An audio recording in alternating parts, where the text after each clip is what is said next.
안녕하세요, 여러분. 오늘은 정말 특별한 이야기를 들려드리려고 합니다. 69세에 35년 교직 생활을 마치고 완전히 새로운 인생을 시작한 한 분의 실화입니다. 혹시 나이가 들면 변화가 어렵다고 생각하시나요? 새로운 도전은 젊을 때나 가능한 일이라고 생각하시나요? 오늘 이야기를 듣고 나면 여러분의 생각이 완전히 달라지실 거예요. 사실 이 이야기는 제가 직접 경험한 일입니다. 많은 분들이 비슷한 고민을 하고 계실 것 같아서 용기를 내어 공유하게 됐어요. 부끄러운 부분도 있고 힘들었던 순간들도 있지만 진솔하게 모든 걸 말씀드릴게요. 그럼 시작해 보겠습니다. 제 인생의 큰 전환점이 된 이야기를요. 저는 35년간 중학교에서 국어를 가르쳤습니다. 1989년에 발령받아서 2024년까지 정말 긴 시간이었죠. 아이들과 함께했던 그 시간들이 제 인생의 전부였어요. 새벽 6시에 일어나서 7시에 출근하고 저녁 8시쯤 되어야 집에 들어오는 생활을 35년간 했으니까요. 은퇴를 앞두고는 정말 설레는 마음이 컸습니다. 이제 아내와 함께 여유롭게 살 수 있겠구나. 그동안 바빠서 못했던 것들을 다 해보자. 구체적인 계획도 세워뒀어요. 국내 여행부터 시작해서 제주도도 가고 경주도 가고 아내가 좋아하는 꽃구경도 하러 다니고 그리고 오랫동안 읽고 싶었던 책들도 마음껏 읽고 취미생활도 시작해보고 교원연금도 나오고 그동안 차곡차곡 모아둔 적금도 있고 아파트 대출도 다 갚았으니까 경제적으로는 여유로울 거라고 생각했어요. 정말 장밋빛 미래만 그렸죠. 은퇴식 날에는 동료 선생님들이 부러워했어요. 김 선생님 참 좋겠다. 이제 자유의 몸이네. 우리보다 먼저 해방이야. 교장 선생님도 수고 많았습니다. 이제 정말 쉬세요라고 인사해 주시고 그날 저녁에는 아내와 함께 조용히 저녁을 먹었어요. 이제 정말 시작이네요. 우리 둘이 함께 할 수 있는 시간이 많아졌으니까. 아내도 그러게요. 이제 좀 여유롭게 살아봐요라고 말했거든요. 그런데 그 다음 날부터 모든 게 달라졌어요. 은퇴식 다음 날 월요일 아침이었습니다. 평소 습관대로 6시 30분에 일어났어요. 35년간 몸에 밴 습관이잖아요. 그런데 갈 곳이 없으니까 어색하더라고요. 아침을 간단히 준비해서 거실에서 신문을 보고 있는데 아내가 나와서는 이렇게 말하더라고요. 이제 집에만 있으면서 뭘 할 건데? 처음에는 그냥 궁금해서 물어보는 줄 알았어요. 글쎄, 책도 읽고 산책도 하고 그렇게 지내야지라고 답했죠. 그런데 며칠이 지나면서 느낌이 달랐어요. 여기서 뭐하냐? 방에 가서 해. 신문 소리가 시끄럽다. TV 볼 거면 소리 좀 줄여. 이런 말들이 계속 나오더라고요. 특히 기억에 남는 건 제가 평소보다 일찍 일어나서 간단한 청소를 했을 때예요. 35년 동안 아침 일찍 나가니까 집안일은 거의 아내가 다 했거든요. 이제 시간도 있고 하니까 조금이라도 도와드리려고 했는데 누가 하라고 했냐? 어설프게 하지 말고 가만히 있어라고 하시더라고요. 처음에는 아내 입장을 이해하려고 노력했어요. 35년 동안 혼자만의 공간과 시간에 익숙했을 텐데 갑자기 남편이 집에 계속 있으니까 답답할 수도 있겠다 싶었거든요. 하지만 그런 상황이 하루 이틀이 아니라 계속 지속되니까 점점 마음이 무거워지더라고요. 은퇴 후 한 달이 지나면서 패턴이 보이기 시작했어요. 제가 뭘 해도 불편해 하시는 거예요. 아침에 일찍 일어나는 습관이 있어서 6시 30분쯤 되면 자연스럽게 눈이 떠져요.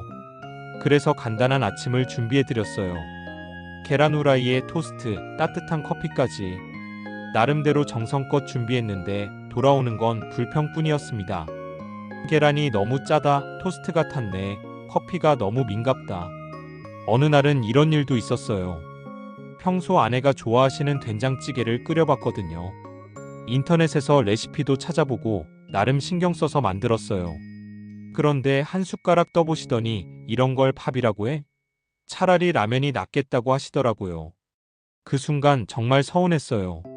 맛이 없으면 다음에는 이렇게 해보자고 말씀해 주시든지 아니면 함께 요리하면서 알려주시면 될 텐데. 신문을 보는 것도 문제가 됐어요. 신문 넘기는 소리가 시끄럽다고 하시니까 조심조심 넘기려고 했어요.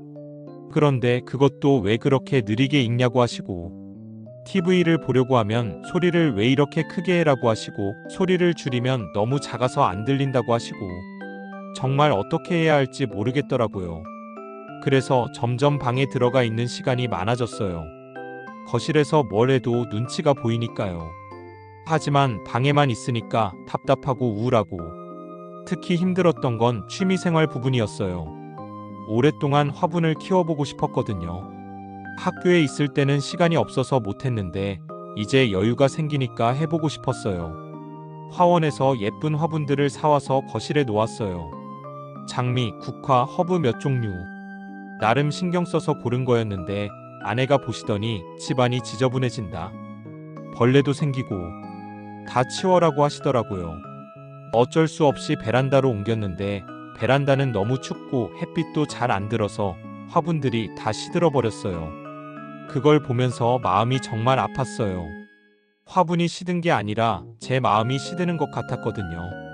동네 도서관에 독서 모임이 있다는 걸 알게 됐어요. 매주 화요일 오후 2시에 모여서 책 이야기를 나누는 모임이었죠.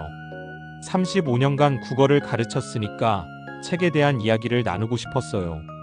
도서관 독서 모임에 나가보려고 하는데 어떨까요? 라고 물어봤더니, 그런데 왜 나가냐, 사람들한테 부담만 주고 집에서 혼자 읽으면 되지라고 하시더라고요. 그 말을 듣고 정말 기가 막혔어요. 35년 동안 수많은 아이들을 가르쳤는데 사람들에게 부담을 준다니. 아내는 친구들과는 활발히 만나세요. 동네 친구들과 등산도 가시고 문화센터 프로그램도 다니시고, 그런데 저와는 어디 함께 나가자는 말씀도 안 하시고, 마치 저는 짐이나 되는 것처럼 느껴졌어요. 정말 집안의 불청객이 된 기분이었습니다. 35년 동안 이 가정을 위해 열심히 살았는데 은퇴하니까 갑자기 방해물이 되어버린 거예요. 그렇게 몇 달을 보내던 중에 정말 잊을 수 없는 사건이 있었어요. 큰딸 생일이었습니다. 매년 하던 대로 온 가족이 모였죠. 큰딸 부부, 둘째 아들, 그리고 손자까지. 사위가 평소보다 일찍 와서 저와 이런저런 이야기를 나누고 있었어요. 회사 일, 요즘 경제 상황 같은 거 말이죠. 그러다가 사위가 인사차 이런 말을 했어요. 장인어른, 이제 매일 집에 계시니까 정말 편하시겠어요. 저희는 매일 회사에 나가야 하는데 부럽습니다. 일반적인 인사말이었어요. 악의가 전혀 없는 그냥 예의상 하는 말이었죠. 저도 그러게 이제 좀 여유가 생겼지라고 웃으면서 답했어요. 그런데 그때 아내가 부엌에서 음식을 들고 나오면서 면전에서 이렇게 말하더라고요. 편하긴 뭐가 편해. 매일 집에서 눈치나 주고 있어. 차라리 학교 다닐 때가 나았지. 그때는 집이 조용했는데. 그 순간 정말 하늘이 무너지는 것 같았습니다. 자녀들 앞에서, 사위 앞에서 그렇게 말하다니. 35년 동안 새벽부터 밤늦게까지 가족을 위해 열심히 살았는데 이제 와서 눈치만 주는 존재가 되었다는 게, 그 자리가 정말 어색해졌어요. 큰딸이 엄마 왜 그러세요라고 했지만 아내는 사실이잖아. 매일 집에 있으니까 답답해 죽겠어라고 하더라고요. 사위는 어쩔 줄 몰라 하고 아들은 고개를 숙이고, 정말 창피했어요. 손자까지 있는 자리에서 그런 말을 들으니까 정말 부끄럽고 화가 나고, 그날 밤에 잠이 안 왔어요. 계속 그 말이 귓가에 맴돌더라고요. 차라리 학교 다닐 때가 나았지. 35년 동안 매일 새벽 6시에 일어나서 밤 8시까지 학교에 있었던 이유가 뭐였을까요? 가족을 위해서였잖아요. 아이들 교육비, 집 장만, 노후 준비. 모든 게 가족을 위한 거였는데. 그런데 이제 와서 집에 있는 게 눈치만 준다니. 정말 허무했어요. 그날부터 진지하게 생각하기 시작했습니다. 내가 정말 이렇게 살아야 하나? 나도 나만의 인생을 살 권리가 있는 거 아닌가? 계속 생각해봤어요. 앞으로 몇 년을 더 살지 모르지만 매일 눈치 보며 살아야 하는 건가? 내가 원하는 걸 하나도 못하고 집에서 조용히 죽은 듯이 지내야 하는 건가? 그러다가 문득 이런 생각이 들었어요. 혹시 혼자서도 살 수 있을까? 처음에는 말도 안 되는 생각이라고 여겼어요. 69세 나이에 혼자 산다는 게 가능할까? 경제적으로는? 생활적으로는? 하지만 며칠 밤을 새워가며 생각해보니까 아예 불가능한 건 아니더라고요. 그날부터 정말 진지하게 혼자 사는 방법을 고민하기 시작했어요. 감정적으로 결정할 일이 아니니까 모든 걸 냉정하게 계산해봤습니다. 먼저 경제적인 부분부터 따져봤어요. 교원연금이 월 180만 원 정도 나와요. 35년간 꼬박꼬박 냈으니까 평생 받을 수 있고요. 그리고 그동안 모아둔 적금과 예금이 8천만 원 정도 있었어요. 아이들 교육비 다 되고 집도 사고 나서 모은 돈이니까 적지 않은 금액이죠. 제일 큰 문제는 주거였어요. 지금 살고 있는 아파트는 시세가 약 4억 정도 되는데 이걸 처분하면 아내와 반반 나눠야 하잖아요. 그럼 제 몫이 2억. 이 돈으로 어떻게 살아야 할까? 인터넷을 뒤져가면서 1인 가구 생활비를 자세히 알아봤어요. 서울 외곽이나 경기도 쪽에 작은 원룸이나 오피스텔 전세가 7천만 원에서 1억 정도 하더라고요. 그럼 전세 올리고도 1억 정도는 남는 계산이에요. 생활비는 어떨까? 혼자 살면 식비가 많이 안 들 거고 교통비, 통신비, 의료비 등등 다 계산해봤어요. 아무리 넉넉 잡아도 월 80만 원이면 충분할 것 같더라고요.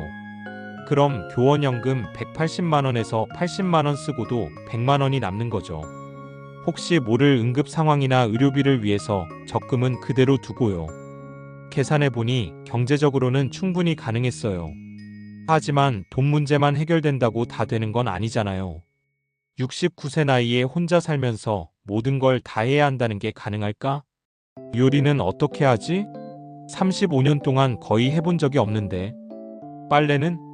청소는? 아플 때는? 이런 걸 하나하나 생각해보니까 막막하더라고요. 하지만 다른 사람들도 다 하고 사는 거잖아요. 못할 건 없다는 생각이 들었어요. 그리고 같은 아파트에 혼자 사시는 할머니가 계세요. 70대 후반인데 혼자서 잘 지내세요. 어느 날 엘리베이터에서 만났을 때 이런 말씀을 하시더라고요. 혼자 사는 것도 나쁘지 않아요. 적어도 눈치는 안 보죠. 하고 싶은 것 하고 먹고 싶은 것 먹고 자유롭죠. 그 말이 마음에 확 와닿았어요. 맞아, 적어도 눈치는 안 보겠구나. 그래서 더 구체적으로 알아보기 시작했어요. 인터넷으로 1인 가구 생활 팁도 찾아보고 혼자 사는 어르신들 블로그도 읽어보고 생각보다 많은 분들이 혼자 살면서도 행복하게 지내시더라고요. 어떤 분은 이런 글을 쓰셨어요. 혼자 살기 시작한 지 3년째. 처음에는 외롭고 힘들었지만 지금은 누구보다 자유롭게 살고 있다. 내 시간을 온전히 내가 결정할 수 있다는 게 이렇게 좋을 줄 몰랐다. 밤마다 계산기를 두드려가면서 혼자 살기 시뮬레이션을 해봤어요. 전세비 7천만 원, 월세로 환산하면 25만 원 정도. 식비 30만 원, 관리비와 공과금 15만 원, 교통비 10만 원, 통신비 5만 원, 의료비 10만 원, 기타 잡비 15만 원. 총 110만 원 정도면 충분하겠더라고요. 교원연금이 180만 원이니까 70만 원씩 적금도 할 수 있고요. 며칠 밤을 새워서 계산하고 또 계산했어요. 어떤 경우를 가정해도 경제적으로는 문제 없었어요. 오히려 지금보다 여유로울 수도 있겠더라고요. 그럼 이제 용기의 문제만 남은 거죠. 정말 할 수 있을까? 69세 나이에 새로운 시작이 가능할까? 고민에 고민을 거듭했어요. 하지만 결론은 항상 같았어요. 해보자. 더 이상 이렇게 살 수는 없다. 마음을 굳히고 나니까 이제 가장 어려운 일이 남았어요. 아내에게 어떻게 말을 꺼내야 할까? 며칠을 망설였어요. 어떻게 시작해야 할지, 어떤 반응이 나올지. 생각만 해도 가슴이 두근거리더라고요. 그러던 어느 날 아내가 자매 모임에서 늦게 돌아왔어요. 평소보다 기분이 좋아 보이시더라고요. 언니들과 재미있게 놀다 왔네요? 라고 물어봤더니 응, 오랜만에 속 시원하게 이야기했어 라고 하시더라고요. 그 순간 생각했어요. 지금이 기회인 것 같다. 아내도 기분이 좋으신 상태이고 저도 마음의 준비가 다 되었고 저녁을 먹고 난 후 거실에 앉아서 조용히 말을 꺼냈습니다. 여보, 우리 이제 각자 살아보면 어떨까요? 뭐라고? 아내가 TV를 보다가 고개를 돌리시더라고요. 처음에는 잘못 들은 줄 아신 것 같았어요. 각자 살아보자는 거예요. 서로 편할 것 같은데요. 갑자기 무슨 소리야? 갑자기가 아니에요. 그동안 계속 생각해봤는데 우리 이렇게 사는 게 서로에게 도움이 안 되는 것 같아요. 아내는 처음에 농담인 줄 알으셨어요. 뭔 소리를 하는 거야, 나이 들어서 하면서 웃으시더라고요. 진짜예요. 재산도 반반 나누고 서로 간섭도 안 하고 그게 우리 둘 다한테 좋을 것 같아요. 그때서야 제가 진지하다는 걸 아셨나 봐요. 아내 표정이 완전히 달라지더라고요. 너 정신 나갔어? 지금까지 누가 뒷바라지 했는데 35년을 함께 살았는데 이제 와서 그런 소리를 해? 예상했던 반응이었어요. 하지만 저는 이미 마음을 굳혔거든요.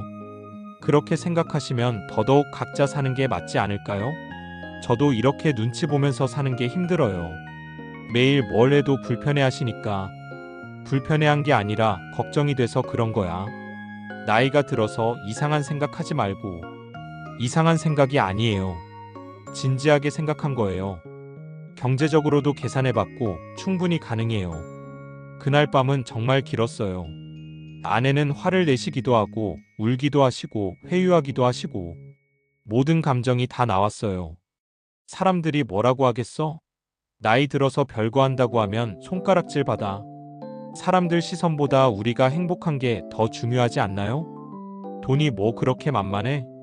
혼자 살면서 모든 걸 다 해야 하는데 해보면 되죠. 다른 사람들도 다 하고 사는 건데. 며칠간 이런 대화가 계속됐어요. 아내는 제가 마음을 바뀔 거라고 생각하신 것 같았어요. 하지만 저는 흔들리지 않았어요. 일주일 정도 지났을까요? 아내가 조용히 이런 말을 하시더라고요. 정말 그렇게 하고 싶으면 알아서 해. 대신 조건이 있어. 어떤 조건이요? 재산은 정확히 반반. 그리고 아이들한테는 내가 직접 말해. 나는 모르는 일이야. 냉정했지만 어쨌든 동의해 주신 거였어요. 사실 마음속으로는 조금 서운하기도 했어요. 35년을 함께 살았는데 조금 더 아쉬워하시거나 만류하실 줄 알았거든요. 하지만 이렇게 쉽게 동의하신다는 건 어쩌면 아내도 이런 생활에 지치셨던 걸지도 모르겠어요. 이제 가장 어려운 일이 남았어요. 자녀들에게 어떻게 말해야 할까? 며칠을 고민했어요. 아이들이 뭐라고 할까? 실망하지 않을까? 가족이 해체되는 것 같아서 슬퍼하지 않을까? 35년 동안 가족을 위해 살았다고 생각했는데 이제 와서 가족을 떠난다고 하면 얼마나 충격받을까? 먼저 큰딸에게 전화를 걸었어요. 주말 오후였는데 딸이 집에서 쉬고 있을 시간이었거든요. 지혜야, 아빠가 엄마와 따로 살려고 하는데 어떻게 생각하니? 전화 너머로 잠깐 조용해지더라고요. 딸이 뭔가 심각한 일이구나 하고 깨달은 것 같았어요. 아빠, 무슨 일 있으셨어요? 특별한 일은 없고 그냥 각자 살아보는 게 어떨까 해서. 갑자기 왜요? 싸우셨어요? 딸의 목소리에서 걱정이 느껴졌어요. 그래서 솔직하게 이야기했어요. 그동안 집에서 어떤 상황이었는지, 제가 어떤 마음이었는지. 아빠가 은퇴하고 나서 엄마가 많이 힘들어 하시는 것 같더라. 아빠도 눈치 보며 사는 게 힘들고 서로를 위해서 잠시 떨어져 사는 게 좋을 것 같아서. 그랬더니 딸이 한참 생각하더니 이렇게 말하더라고요. 아빠, 사실 저희도 걱정 많이 했었어요. 아빠가 은퇴하고 나서 표정이 많이 어두워지셨거든요. 집에 가면 분위기도 어색하고. 너희들이 그걸 다 느꼈구나. 네. 아빠가 행복한 게 제일 중요해요. 그동안 저희를 위해서 얼마나 희생하셨는데 이제는 아빠도 아빠만의 인생을 사세요. 정말 눈물이 났어요. 딸이 이렇게 이해해 줄 줄 몰랐거든요. 하지만 경제적으로는 괜찮으실까 걱정돼요. 그건 다 계산해봤어. 교원연금도 나오고 적금도 있고 충분히 혼자서도 살 수 있어. 그럼 다행이에요. 아빠, 걱정하지 마세요. 저희가 자주 찾아뵐게요. 둘째 아들한테도 말했어요. 아들은 처음에는 좀 당황하는 눈치였어요. 아빠, 정말 괜찮으실까요? 69세 나이에 혼자 사시면 뭐가 안 괜찮겠니? 아빠도 이제 새로운 도전을 해볼 때가 된 것 같아. 엄마는 뭐라고 하세요?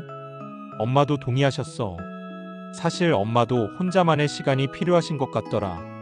아들이 한참 생각하더니 이렇게 말하더라고요. 아빠도 아빠만의 인생이 있잖아요. 저희는 다 이해해요. 오히려 솔직히 말씀드리면 요즘 집 분위기가 좀 그랬거든요. 아빠와 엄마 사이에 뭔가 어색한 게 느껴졌어요. 너희들한테 미안하다. 미안해하실 거 없어요. 부모님도 각자의 행복을 찾으실 권리가 있죠. 다만, 가끔씩 연락하시고 건강 챙기시고 너무 무리하지는 마세요. 정말 고마웠어요. 아이들이 이렇게 성숙하게 받아들여 줄 줄은 정말 몰랐거든요. 그런데 가장 놀라운 반응은 손자였어요. 초등학교 6학년인데 그 얘기를 들었는지 어느 날 제게 와서 이렇게 말하더라고요. 할아버지, 혼자 살면 제가 자주 놀러 갈게요. 그래. 고마워. 할아버지 집에서 라면도 끓여 먹고 게임도 하고 할아버지랑 둘이서 영화도 보러 가고요. 할머니한테 뭐라고 안 하실까? 괜찮아요. 할머니는 할머니 친구들이랑 놀고 할아버지는 저랑 놀면 되잖아요. 더 재밌을 것 같은데요? 그 순간 정말 확신했습니다. 내가 올바른 선택을 하고 있구나. 사실 가장 걱정했던 게 자녀들 반응이었거든요. 부모가 나이 들어서 떨어져 산다고 하면 슬퍼할까봐, 걱정할까봐. 그런데 오히려 아이들이 저를 격려해주고 응원해주니까 마음이 한결 가벼워졌어요. 드디어 이사를 했습니다. 아내와 재산을 정리하는데 한 달 정도 걸렸어요. 아파트를 팔고 은행 계좌도 정리하고 각종 서류들도 나누고 생각보다 복잡한 일들이 많더라고요. 새로 구한 집은 반지하 원룸이었어요. 15평 정도 되는 작은 공간이었지만 제 이름으로 된 첫 번째 집이라는 게 너무 좋았습니다. 전세금 7천만 원에 월세 10만 원이었는데 위치도 괜찮고 깔끔했어요. 이사하는 날 정말 감회가 새로웠어요. 35년 동안 살았던 집을 떠나는 거잖아요. 마지막으로 방방마다 돌아보면서 추억들을 떠올려 봤어요. 아이들이 어렸을 때 이 방에서 숙제하던 모습, 온 가족이 거실에서 TV 보던 모습. 아내는 제가 이사 나가는 날 집에 안 계시더라고요.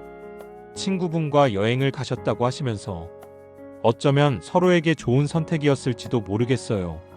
첫날부터 현실이 시작됐습니다. 뭐부터 해야 할지 정말 막막하더라고요. 우선 가장 기본적인 세탁기 사용법부터 배워야 했어요. 35년 동안 아내가 다 해주셨으니까 저는 정말 하나도 모르는 상태였거든요. 세탁기 앞에서 한참을 서 있었어요. 버튼이 이렇게 많은 줄 몰랐어요. 표준, 강력, 섬세, 털옷. 뭘 눌러야 할지 모르겠더라고요. 인터넷 검색해가면서 겨우 돌렸는데 첫 번째 실수는 세제를 너무 많이 넣은 거였어요. 많이 넣으면 더 깨끗해지겠지 하는 생각으로 듬뿍 넣었더니 거품이 세탁기 밖으로 넘쳐나더라고요. 화장실 바닥이 온통 거품 투성이가 됐어요. 두 번째 빨랫대는 세제를 너무 적게 넣어서 빨래가 제대로 안 됐고 세 번째가 되어서야 적당량을 찾았어요. 빨래를 넣을 때도 문제였어요. 바람이 불어서 옷이 날아가더라고요. 특히 와이셔츠가 바람에 날려서 아래층 베란다로 떨어졌어요. 아래층에 가서 죄송하다고 인사하고 가져왔는데 정말 부끄러웠어요. 요리는 더 큰 도전이었습니다. 첫 번째로 시도한 게 라면이었어요.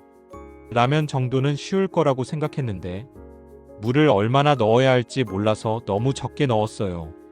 면이 다 잠기지 않아서 윗부분은 딱딱하고 아랫부분은 너무 짜고 첫 번째 라면은 완전히 실패작이었어요.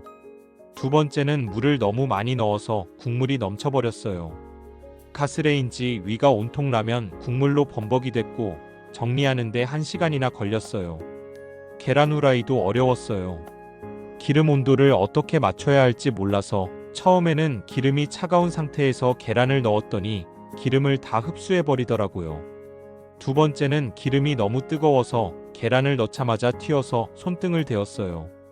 그렇게 몇 일 동안은 정말 엉망이었어요.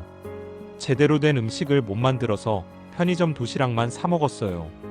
그런데 며칠 먹으니까 질리더라고요. 그래서 유튜브를 찾아봤어요. 초보자 요리, 혼자 사는 남자 요리 이런 키워드로 검색해서 영상들을 보면서 따라했어요. 젊은 사람들이 친절하게 알려주는 영상들이 많더라고요. 처음으로 성공한 요리가 김치볶음밥이었어요. 유튜브 영상을 보면서 천천히 따라했는데 생각보다 맛있게 됐어요. 정말 뿌듯했어요. 69세에 처음 만든 제대로 된 음식이었거든요. 하지만 이 모든 서툰 과정들이 힘들기만 했던 건 아니에요. 오히려 신기하고 재미있는 부분이 많았어요. 무엇보다 좋았던 건 아침에 일어나서 아무 걱정 없이 커피를 마실 수 있다는 거였어요. 누가 소리가 시끄럽다고 할 사람도 없고 왜 여기서 마시냐고 할 사람도 없고 그냥 조용히 천천히 제 맘대로 마실 수 있는 거예요. TV도 보고 싶은 프로그램을 마음껏 볼 수 있었어요. 뉴스부터 시작해서 다큐멘터리 예능까지 소리도 제가 원하는 만큼 키우고 이런 작은 자유가 이렇게 소중할 줄 몰랐어요. 책을 읽을 때도 마찬가지였어요. 거실 소파에 편하게 앉아서 좋아하는 자세로 아무도 방해하지 않는 환경에서 정말 오랜만에 책 읽는 재미를 느꼈어요. 한 달 정도 지나니까 혼자 사는 기본기가 어느 정도 갖춰졌어요. 라면도 맛있게 끓일 수 있게 됐고 간단한 반찬도 몇 가지 만들 수 있게 됐고 세탁기 사용법도 완전히 터득했고요. 그런데 한 가지 문제가 있었어요. 하루 종일 집에만 있으니까 너무 심심한 거예요. 한 달 정도 지나니까 혼자 사는 것에는 적응이 됐는데 하루 종일 집에만 있으니까 심심하더라고요. 책도 읽고 TV도 보고 인터넷도 하지만 뭔가 사회와 단절된 기분이었어요. 그래서 일자리를 찾아보기로 했습니다. 69세 나이에 할 수 있는 일이 많지는 않겠지만 그래도 뭔가 해보고 싶었어요. 근처를 돌아다니면서 구인 광고를 찾아봤어요. 대부분은 젊은 사람들을 원하는 곳이었지만 어느 날 마트에서 시간제 직원을 구한다는 공고를 봤어요. 시간제 직원 모집 마이너스 물건 진열, 계산 업무 마이너스, 나이 무관 마이너스 성실한 분 환영. 나이 무관이라는 말이 눈에 띄었어요. 용기를 내서 들어가서 사장님께 말씀드렸어요. 안녕하세요. 구인 광고 보고 왔는데요. 사장님이 저를 보시더니 조금 의외라는 표정을 지으셨어요. 아무래도 69세 노인이 일자리를 구하러 온 게 흔한 일은 아니니까요. 몇 살이세요? 69세입니다. 은퇴한 교사인데요. 아, 선생님이셨구나. 그런데 이런 일 하시기 괜찮으실까요? 네, 집에만 있으니까 심심해서요. 새로운 걸 배워보고 싶습니다. 사장님이 잠깐 생각하시더니 이렇게 말씀하셨어요. 경험 많으신 분이 와주시면 좋죠. 요즘 젊은 친구들은 금방 그만두는 경우가 많거든요. 선생님 같으신 분이면 더 꼼꼼하고 성실하실 것 같은데요. 그렇게 해서 마트에서 일을 시작하게 됐어요. 일주일에 3일 하루 4시간씩 근무하는 조건이었어요. 시급 9,160원이니까 한 달에 40만 원 정도 벌 수 있었어요. 첫 출근 날이 정말 떨렸어요. 35년 동안 교사로만 살았는데 완전히 다른 종류의 일을 하게 된 거잖아요. 물건 진열부터 배웠어요. 유통기한을 확인하고 먼저 들어온 상품을 앞으로 빼고 새로운 상품을 뒤로 넣고 생각보다 복잡한 과정이었어요. 계산대 업무는 더 어려웠어요. 바코드 찍는 건 쉬웠는데 할인 상품이나 쿠폰 처리, 포인트 적립 같은 건 정말 복잡하더라고요. 처음 며칠은 다른 직원분이 옆에서 도와주셔서 겨우 할 수 있었어요. 그런데 정말 신기한 건 젊은 직원들이 저를 되게 잘 대해줬다는 거예요. 선생님이라고 부르면서 정말 친절하게 알려주시고 실수해도 괜찮아요.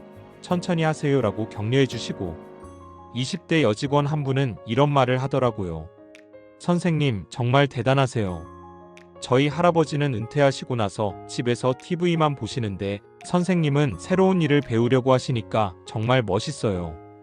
그 말을 듣고 정말 뿌듯했어요. 69세에도 새로운 걸 배울 수 있다는 게, 그리고 젊은 사람들과 함께 일할 수 있다는 게 너무 좋았어요. 손님들 반응도 대체로 좋았어요. 대부분 어르신 정말 부지런하시네요. 열심히 하시는 모습이 보기 좋습니다 하면서 격려해 주셨어요. 물론 가끔 어려운 손님들도 있었어요. 계산이 느리다고 짜증내시는 분들도 있고 왜 이렇게 늙은 사람을 써놓았냐고 하시는 분도 계셨어요. 처음에는 상처받기도 했지만 나중에는 그런 분들도 있구나 하고 넘어갔어요. 한 달 정도 지나니까 일에 완전히 적응됐어요. 계산대 업무도 능숙하게 할 수 있게 됐고 물건 진열도 다른 직원들만큼 빨라졌어요. 사장님도 만족해 하셨어요. 선생님 정말 잘하세요. 처음에는 걱정했는데 이제는 없으면 안 될 사람이 됐어요. 매달 40만 원을 받는 건 큰 돈은 아니었지만 스스로 번 돈이라는 게 정말 뿌듯했어요. 35년 동안 교사로 월급을 받아왔지만 이때만큼 돈이 소중하게 느껴진 적은 없었던 것 같아요. 그리고 무엇보다 좋았던 건 사회와 연결되어 있다는 느낌이었어요. 집에만 있으면 세상과 단절된 기분인데 일을 하니까 매일 새로운 사람들을 만나고 새로운 일들을 경험하고 삶에 활력이 생겼어요. 일을 시작하고 나니까 자신감도 생기고 다른 것들도 도전해보고 싶어졌어요. 특히 오랫동안 하고 싶었던 취미 생활을 시작해보기로 했습니다. 제일 먼저 시작한 게 수채화였어요. 젊을 때부터 그림에 관심이 있었는데 바쁜 교직 생활 때문에 못했거든요. 집 근처 문화센터에서 수채화 강좌를 한다는 걸 알게 됐어요. 첫 수업에 갔을 때 정말 떨렸어요. 대부분 50-60대 여성분들이셨는데 남자는 저 혼자였거든요. 처음에는 어색했지만 선생님과 수강생분들이 따뜻하게 맞아주셨어요. 어르신, 그림 처음 해보세요? 네, 69세에 처음 시작하는 거예요. 나이는 전혀 상관없어요. 배우고 싶다는 마음이 있으면 언제든 늦지 않죠.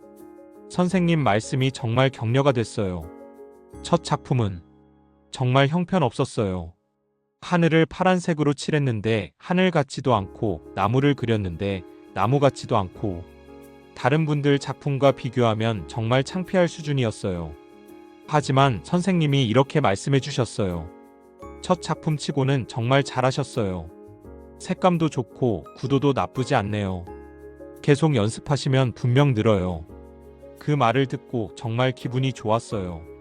35년 동안 학생들을 가르쳤는데 이제는 제가 학생이 되어서 선생님께 칭찬받고 있는 거죠.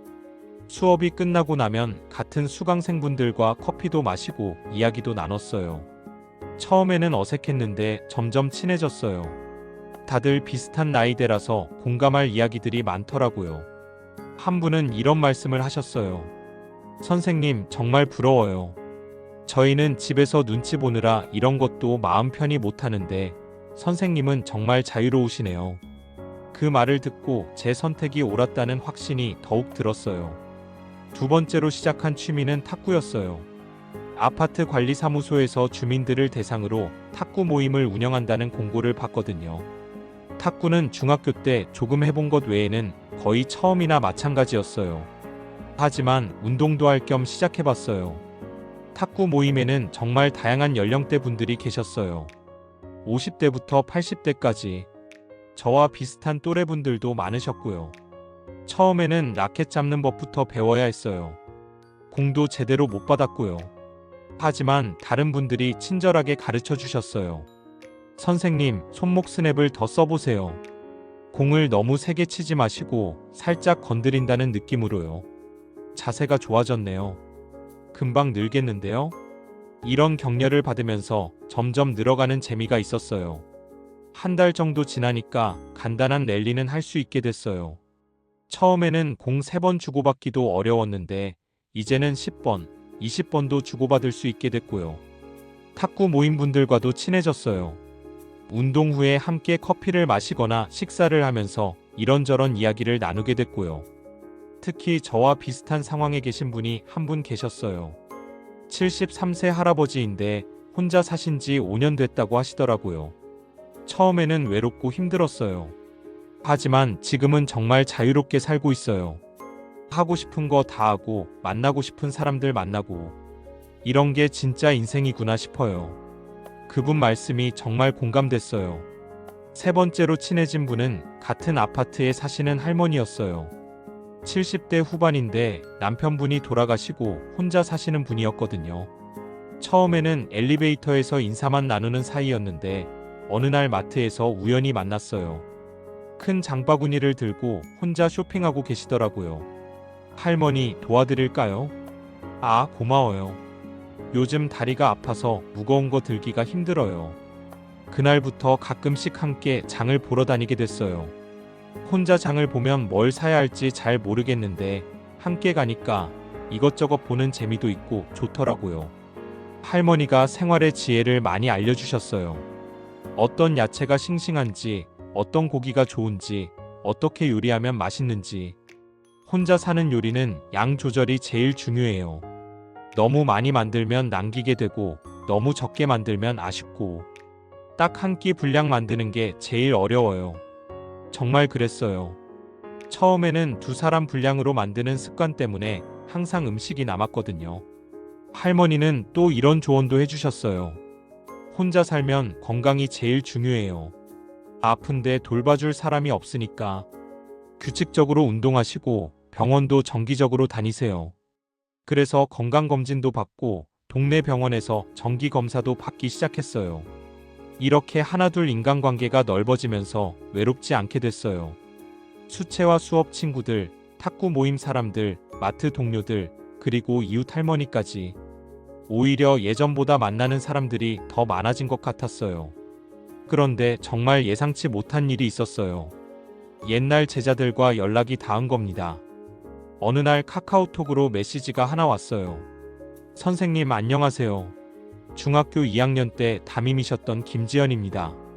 잘 지내고 계신가요? 깜짝 놀랐어요. 15년 전에 가르쳤던 아이였거든요. 그때는 정말 장난꾸러기였는데 이제는 결혼해서 아이까지 있는 어른이 되었더라고요. 지연아, 정말 오랜만이다. 어떻게 선생님 연락처를 알았니? 학교 홈페이지에서 찾았어요. 선생님 은퇴하셨다고 들어서 안부 인사드리고 싶었어요. 정말 반가웠어요. 그런데 더 놀라운 일이 있었어요. 그 아이가 단톡방까지 만들어서 옛날 제자들을 초대해 준 거예요. 2-3반 추억의 단톡방. 하나둘 들어오기 시작하더라고요. 이제 다들 30대 후반, 40대 초반이 된 아이들이죠. 김태연, 박수연, 이동훈, 최민지. 하나하나 이름을 보면서 얼굴이 떠올랐어요. 첫 번째 메시지가 올라왔어요. 선생님, 20년 만이에요. 선생님 기억나세요? 맨날 지각하던 태연이에요. 저는 수연이에요. 선생님한테 매일 혼나던. 선생님 정말 그리웠어요. 메시지들이 쏟아지기 시작했어요. 아이들이 근황도 알려주고 사진도 공유하고 결혼한 아이들, 아직 미혼인 아이들, 해외에 나가 있는 아이들. 정말 다양하더라고요. 그런데 아이들이 공통적으로 하는 말이 있었어요. 선생님, 요즘 되게 활기차 보이세요. 예전보다 더 젊어 보이시는 것 같아요. 선생님 프로필 사진 보니까 정말 행복해 보여요. 기분이 너무 좋았어요. 정말로 활기가 넘치긴 했거든요. 매일 새로운 걸 배우고 새로운 사람들을 만나고 새로운 도전을 하고 있으니까. 한 아이는 이런 메시지를 보냈어요. 선생님, 저희 아버지는 은퇴하시고 나서 집에서 TV만 보시는데 선생님은 정말 대단하세요. 마트에서 일도 하시고 수채화도 배우시고 탁구도 치시고 정말 멋있어요. 그 말을 듣고 정말 뿌듯했어요. 제가 롤모델이 될 수 있다는 게 신기하면서도 자랑스러웠어요. 아이들이 단톡방에서 옛날 이야기도 많이 했어요. 선생님 기억나세요? 제가 숙제 안 해와서 선생님이 화내실 때. 맞아, 그때 선생님이 너희들이 내 세치의 원인이다 하셨잖아요. 선생님 수업 정말 재미있었어요. 국어가 이렇게 재미있는 과목인지 몰랐어요. 이런 이야기들을 보면서 35년 교직 생활이 헛되지 않았다는 생각이 들었어요. 아이들이 아직도 저를 기억해주고 좋은 추억으로 남겨주고 있다는 게 너무 감사했어요. 그런데 한 아이가 정말 감동적인 메시지를 보냈어요. 선생님, 제가 중학생 때 집안 사정이 어려워서 공부를 포기하려고 했을 때 선생님이 개인적으로 도서관에서 공부 도와주셨잖아요. 그때 선생님이 안 계셨으면 지금의 제가 없었을 거예요. 지금은 회사에서 팀장까지 하고 있어요. 정말 감사해요. 그 말을 보고 눈물이 났어요. 그때 그 아이가 이렇게 잘 자랐구나. 교사로서 가장 보람을 느끼는 순간이었어요. 아이들이 제안했어요. 선생님, 오프라인에서 만날까요? 다 같이 모여서 식사나 한번 해요. 좋다, 좋다. 선생님만 괜찮으시면. 정말 좋은 제안이었어요. 하지만 한편으로는 걱정도 됐어요. 15-20년 전에 가르쳤던 아이들인데 지금의 제 모습을 보면 어떨까? 하지만 용기를 냈어요. 좋지, 만나자. 선생님이 한턱 낼게. 한 달 후에 정말 만났어요. 10명 정도 모였는데 다들 어른이 되어서 와 있는데 저는 여전히 그때 그 아이들 같더라고요. 선생님, 정말 오랜만이에요. 아이들이 저를 보고 달려와서 인사하는데 정말 감격스러웠어요. 식사하면서 이런저런 이야기를 나눴는데 아이들이 한결같이 하는 말이 선생님이 예전보다 더 밝아 보이신다는 거였어요. 선생님, 무슨 좋은 일 있으세요? 정말 행복해 보이세요. 그래서 솔직하게 말했어요. 아내와 별거하고 혼자 살게 된 이야기, 새로운 도전들을 하고 있다는 이야기. 아이들이 정말 놀라워했어요. 와, 선생님 정말 대단하세요. 69세에 그런 용기를 내시다니. 저희도 선생님 보고 배워야겠어요.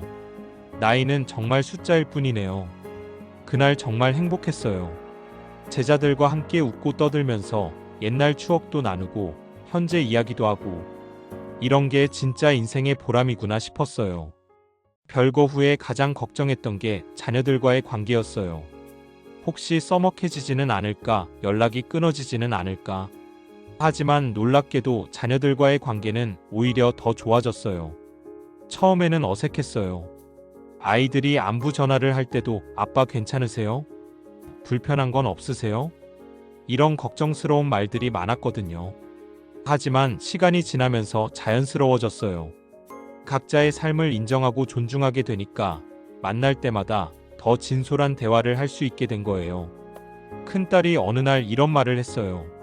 아빠, 예전에는 뭔가 답답해 보이셨는데 지금은 정말 자유로워 보여요. 저희도 마음이 편해졌어요. 아빠가 집에서 눈치 보시는 게 저희도 마음 아팠거든요. 너희들이 그걸 다 알고 있었구나. 네. 집에 갈 때마다 분위기가 어색했잖아요. 아빠와 엄마 사이에서 저희도 어떻게 해야 할지 모르겠더라고요. 둘째 아들도 비슷한 이야기를 했어요. 아빠가 행복하시니까 저희도 좋아요. 이제 만날 때마다 아빠가 새로운 이야기를 해주시잖아요. 마트에서 있었던 일, 수채화 수업에서 있었던 일, 듣고 있으면 정말 재미있어요. 정말 그랬어요. 예전에는 집에서 답답하게 지내다가 아이들 만나면 할 말이 별로 없었는데 이제는 매일매일 새로운 경험을 하니까 할 이야기가 많아졌어요. 그리고 무엇보다 손자와의 관계가 정말 좋아졌어요. 손자가 정말 자주 놀러와요. 처음에는 할아버지 집 너무 작아요 하더니 이제는 할아버지 집이 더 재밌어요 라고 해요. 왜 더 재밌대? 할머니 집에 가면 이것도 하지 말라, 저것도 하지 말라 하는데 할아버지는 같이 해주세요. 정말 그래요. 손자가 오면 함께 라면도 끓여 먹고 함께 게임도 하고 함께 영화도 봐요. 작은 집이지만 둘이서 지내기에는 충분하거든요. 손자가 가장 좋아하는 건 함께 요리하는 거예요. 할아버지, 오늘은 뭐 해 먹을까요? 너 뭐 먹고 싶어? 김치볶음밥. 그럼 둘이서 함께 김치볶음밥을 만들어요. 손자가 김치를 자르고 저는 밥을 볶고 가끔 손자가 실수해서 김치를 너무 크게 자르거나 하면 괜찮다, 다음에는 더 잘할 수 있을 거야 라고 격려해줘요. 함께 요리하면서 이런저런 이야기도 나눠요. 할아버지는 왜 혼자 살기로 했어요? 할아버지도 할아버지만의 인생이 있거든. 내가 나중에 어른이 되면 이해할 거야. 저도 나중에 혼자 살아볼래요. 재밌을 것 같아요. 그래. 하지만 먼저 열심히 공부하고 좋은 사람 만나서 가정도 꾸리고 그 다음에 생각해봐라. 이런 대화들이 정말 소중해요. 예전에는 손자를 1년에 몇 번 보지 못했는데 이제는 한 달에 3-4번은 봐요. 관계가 훨씬 더 가까워졌어요. 아내와도 관계가 달라졌어요. 이제는 필요할 때만 연락하는 사이가 됐어요. 서류 처리할 일이 있을 때나 자녀들 관련해서 상의할 일이 있을 때 예전만큼 감정적이지 않고 오히려 더 예의 바르게 대화해요. 서로의 생활에 간섭하지 않으니까 마음이 편해요. 며칠 전에 마트에서 우연히 마주쳤을 때 아내가 이런 말을 하더라고요. 요즘 건강해 보이네요. 당신도 잘 지내시는 것 같아요. 그동안 고생 많았어요. 서로 고생했죠. 짧은 대화였지만 서로에 대한 원망이나 미움은 없어진 것 같아요. 그냥 각자의 길을 가는 사람들이 된 거죠. 별거한 지 1년이 지났습니다. 돌이켜보면 정말 많은 변화가 있었어요. 우선 건강이 확실히 좋아졌어요. 그전에는 혈압약을 먹고 있었는데 지금은 혈압이 정상으로 돌아와서 약을 끊었어요. 의사 선생님도 스트레스가 많이 줄어들었나 보네요 라고 하시더라고요. 체중도 5kg 줄었어요. 혼자 살면서 식사량이 줄어든 것도 있지만 탁구나 산책 같은 운동을 규칙적으로 하게 된 것도 영향이 있는 것 같아요. 무엇보다 마음이 편안해졌어요. 아침에 일어나서 오늘 뭐 하지? 하고 생각할 때의 그 자유로움. 누구 눈치 볼 필요 없이 하고 싶은 것 하고 보고 싶은 것 보고 만나고 싶은 사람 만나고 수채화 실력도 많이 늘었어요. 처음에는 정말 형편없었는데 1년 동안 꾸준히 배우니까 나름대로 볼만한 그림을 그려요. 이번에는 수강생 전시회에도 작품을 출품했어요. 69세에 그린 첫 번째 그림이 전시회에 걸렸다니 정말 뿌듯했어요. 탁구 실력도 많이 늘었어요. 처음에는 공 받기도 어려웠는데 이제는 동네 할아버지들과 게임을 해도 어느 정도 승부를 할 수 있어요.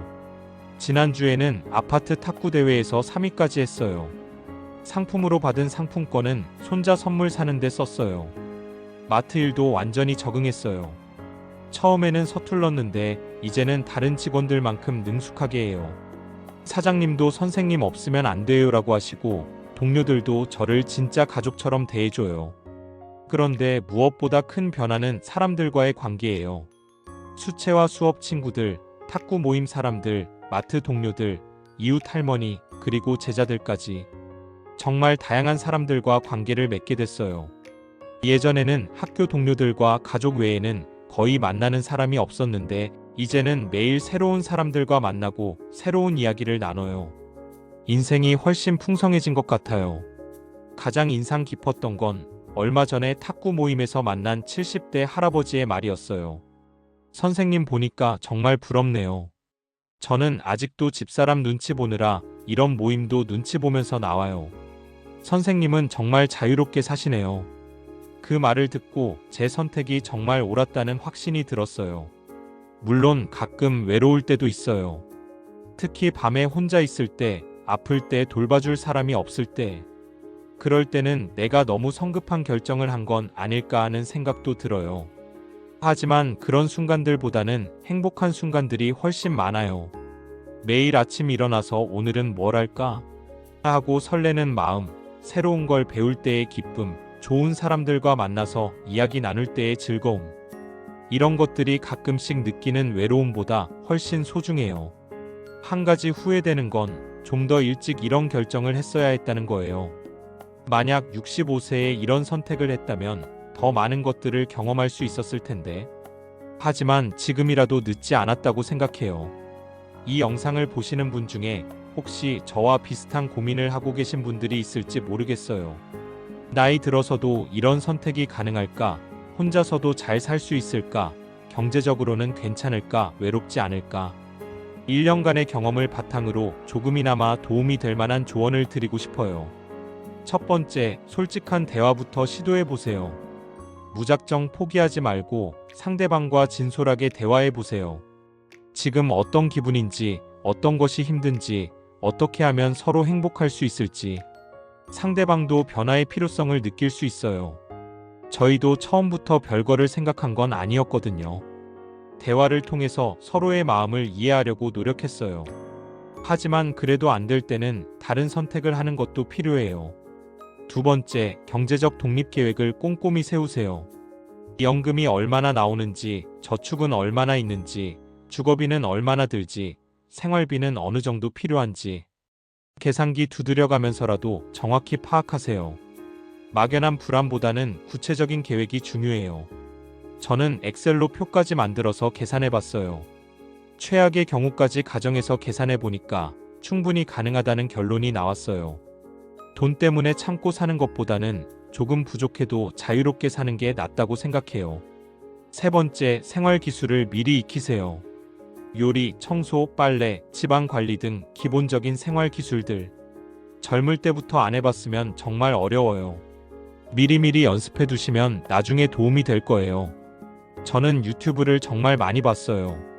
초보자 요리, 혼자 사는 남자 집안일 이런 키워드로 검색해서 영상들을 보면서 하나씩 배웠어요. 처음에는 실수투성이었지만 지금은 웬만한 건 다 할 수 있어요. 네 번째, 새로운 관계에 열린 마음을 가지세요. 나이와 상관없이 좋은 사람들을 만날 수 있어요. 학원이든 동네 모임이든 일자리든 취미 활동이든 새로운 환경에 자신을 노출시키는 용기가 필요해요. 처음에는 어색하고 부담스러울 수 있어요. 하지만 시간이 지나면서 자연스럽게 친해질 수 있어요. 저도 처음에는 혼자서 수채화 수업에 들어가는 게 얼마나 어색했는지. 하지만 지금은 그분들이 제 소중한 친구들이 됐어요. 다섯 번째, 자신만의 시간을 가치 있게 보내세요. 취미든 관심사든 새로운 도전이든 뭔가 의미 있는 일을 찾으세요. 그게 삶의 활력소가 되거든요. 저는 수채화와 탁구를 시작했는데 정말 인생이 달라졌어요. 새로운 걸 배우는 재미, 조금씩 늘어가는 실력을 보는 기쁨, 그리고 그것을 통해 만나게 되는 사람들. 이런 것들이 삶을 풍요롭게 만들어줘요. 마지막으로 용기를 가지세요. 나이는 정말 숫자일 뿐이에요. 69세에도 새로운 걸 배울 수 있고, 새로운 사람들을 만날 수 있고, 새로운 인생을 시작할 수 있어요. 물론 쉽지 않아요. 두렵기도 하고, 걱정도 되고. 하지만 그런 두려움보다 더 큰 용기가 있다면 언제든 새로운 시작이 가능해요. 존중받지 못하는 관계에서 벗어나서 자신다운 삶을 살아갈 용기. 그게 있다면 나이는 전혀 문제가 되지 않아요. 저의 69세 새로운 시작이 그 증거고 여러분도 충분히 하실 수 있어요. 오늘 제 이야기가 어떠셨나요? 사실 이런 개인적인 이야기를 공유하는 게 쉽지 않았어요. 부끄러운 부분도 있고 아직도 완벽하지 않은 부분들도 많고요. 하지만 혹시 저와 비슷한 고민을 하고 계신 분들께 조금이나마 도움이 되었으면 하는 마음으로 용기를 냈습니다. 나이 든다고 해서 꿈을 포기할 필요 없어요. 나이 든다고 해서 새로운 도전을 할 수 없는 것도 아니고요. 언제든 새로운 시작은 가능합니다. 중요한 건 스스로를 존중하고 자신의 행복을 소중히 여기는 거예요. 다른 사람의 시선이나 사회의 편견에 얽매이지 말고 자신이 정말 원하는 삶을 살아가세요. 오늘도 시청해주셔서 진심으로 감사합니다. 좋아요와 구독 버튼도 눌러주시면 정말 큰 힘이 돼요. 그리고 댓글로 여러분의 이야기도 들려주세요. 비슷한 경험이 있으신 분들의 조언이나 고민이 있으신 분들의 질문들 모두 소중하게 읽어보겠습니다. 그럼 다음에 또 만나요. 여러분 모두 행복하세요. 안녕히 계세요.